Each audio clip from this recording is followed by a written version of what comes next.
Well, it was a 2-2 ball game entering the eighth inning. Tennessee then explodes for 10 runs in the final two innings. Exclamation point on this 12-2 final. Tennessee takes down Kentucky in the SEC tournament semifinal round. On to the championship game tomorrow at 3 Eastern. Well, later today at 3 Eastern on the SEC network. And of course, Ben McKee live from the Hoover Med. I'm Eric Kane. Ben, it was a game kind of like a grit and grind. And Tennessee was hanging in there. Got great pitching from Chase Burns out of the bullpen. Drew Beam battled, but ultimately it was the offense that came through in a major way in innings 8 and 9.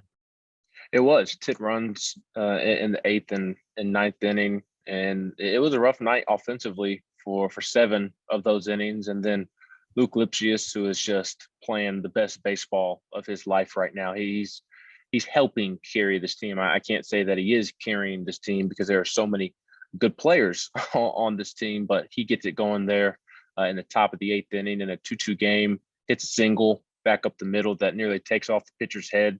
Jordan Bett comes up. He hits a hard single through the left side, and it really gets things going there. Drew Gilbert struck out and did not look like himself in that at bat, but Trey Lipscomb able to pick him up, hits a bloop single in the right field, and then it just felt like the wheels fell off of Kentucky's wagon from that point on. Tonight was Kentucky's 5th game in Hoover. It was Tennessee's 3rd game. Obviously, Tennessee had a big advantage there, and I think that contributed to the wheels falling off the wagon for Kentucky because it was just arm after arm trying to find something that worked from that point on.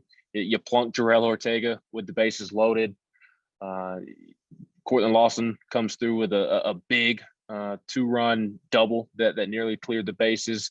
Blake Burke hits a big 3-run home run.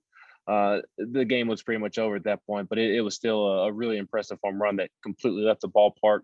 Tony Vitello said it was Todd Helton-ish. It looked like a Todd Helton type of swing. Jordan Bett continues to score on wild pitches. So it was a tough night offensively for 7 innings. Did have a couple of balls that were hit hard right at people. Jarrell Ortega is the one that comes to mind. He had runners on first and second earlier in the game and smokes the ball just right at the left fielder. Not a whole lot you can do about that. And then again, just finally wearing Kentucky down and getting to them over those last 2 innings. And the offense looked like the offense we've come to know with Tennessee this season. I was going to say, give Tennessee credit. The bats, as you pointed out, you were getting barrel on ball a couple of times, some hard hit balls, but just right at the defenders. And as you and I often say, hey, that's just baseball, right? But Tennessee finding ways to score runs in numerous ways, scored a couple of times on wild pitches. The bases loaded, hit batsmen, and Tennessee was able to hang in there and then, inch pass, take the lead, and then ultimately the floodgates open from there. Let's talk about the pitching real quick. Drew Beam, 3 1/3 in the start, walked 4. Command was an issue at times, did have 6 strikeouts, but I thought he battled. Was not his best day, of course, 35 strikes on 71 pitches, but does not allow a run. But after he exits, the story of the day, Chase Burns, 4 2/3, had 1 walk compared to 8 strikeouts, 44 strikes on 63 pitches. Burns continues to look like one of the best freshmen in the country. Missed out on freshman of the year honors by his teammate Drew Beam, who he came in relief for. But I thought pitching overall was really, fantastic for Tennessee here tonight. Yeah, it wasn't great from start to finish, but it was really good. And when it was a close game, 2-2 in the 8th inning against old Kentucky, it wasn't the pitching's fault. You allow 2 runs over 7 innings, you're doing your job. I don't care what it looks like. You are doing your job if you only give up 2 runs over 7 innings. There were some uncharacteristic fielding mistakes behind the pitchers that did not help them whatsoever. But that was what was most impressive to me about Drew Beam and Chase Burns. Drew Beam didn't have his best command, didn't have his best stuff, so to speak. Chase Burns, he found his best stuff, but when he initially came out of the bullpen, I think it did take him a minute to kind of find a rhythm. But again, what I was going to say is what was most impressive to me about the true freshmen is just the way that they battled. You said it. Drew Beam battled all night despite having his best stuff. And that's the true testament of a good pitcher. You're not going to have your best stuff every single outing. You're just not. It's unrealistic to think that you are. But on the nights that you don't have it, can you battle through and find a way to give your team a chance to win? And that is certainly what Drew Beam did. And then Chase Burns maybe took him a couple of batters. He found his rhythm and really got it going. Cortland Lawson said the slider was as good for Chase Burns as he's seen it all season, said that it was elite.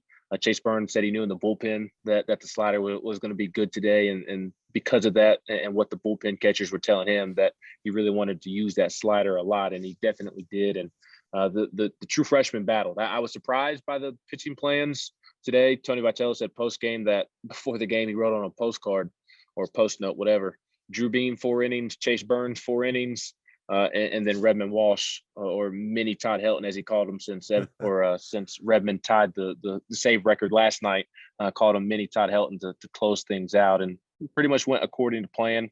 Again, surprised by the plan. I figured you'd see Chase Burns tomorrow in the championship game if they beat Kentucky, especially with Drew Beam starting. But sounds like it'll be Ben Joyce, Camden Sewell, and Tony Vitello said a third guy. I would imagine that third guy he's referencing is Xander Seacrest.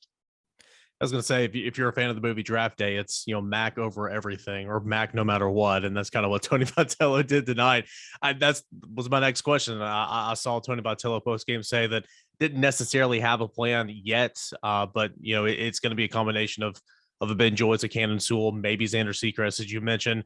Tony Vitello did say mid-game during the interview, whenever Chase Burns was going in, that, hey, they haven't got a championship game yet. They've got to win this one to get to it. So it's all about getting those guys work. There's a bigger picture and plan, as you and I speak on all the time. So the thought about tomorrow's pitching matchup, and then Florida, a team that has played 5 games, just like Kentucky has, took down South Carolina back on, was it Wednesday or Thursday? I can't remember at this point. And then lost, run ruled by Texas A&M, beat Arkansas, beat Alabama, and then beats A&M 9-0 and has advances on to the SEC championship game. So thoughts on Florida and pitching heading into tomorrow? Yeah, with the pitching, I would expect to see a lot of guys. Even Ben Joyce starts, Camden Sewell, Xander.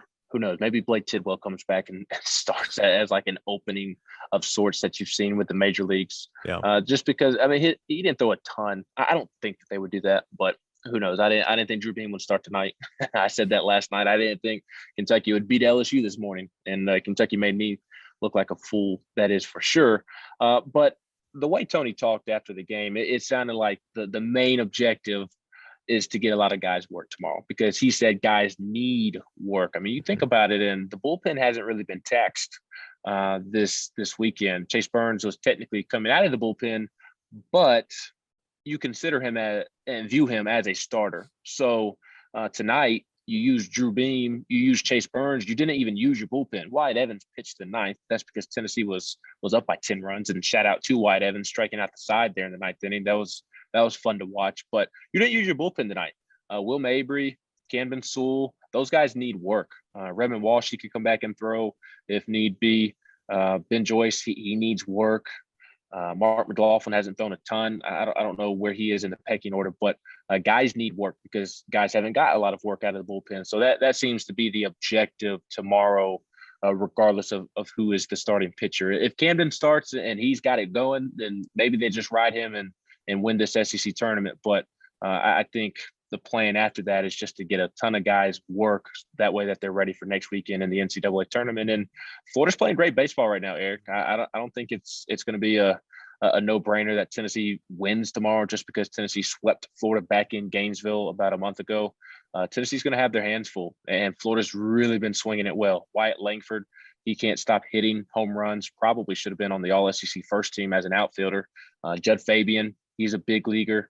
A lot of talent on that Florida team. But again, I said this last night in terms of previewing tonight's game, whether it was LSU, whether it was Kentucky, these teams have played 2 more games than Tennessee. That's the benefit of being the number 1 overall seed, and Tennessee lucking out, if you want to call it that, and not having to play one of the other 4 seeds. Is you're going to play a team that's playing its 6th game.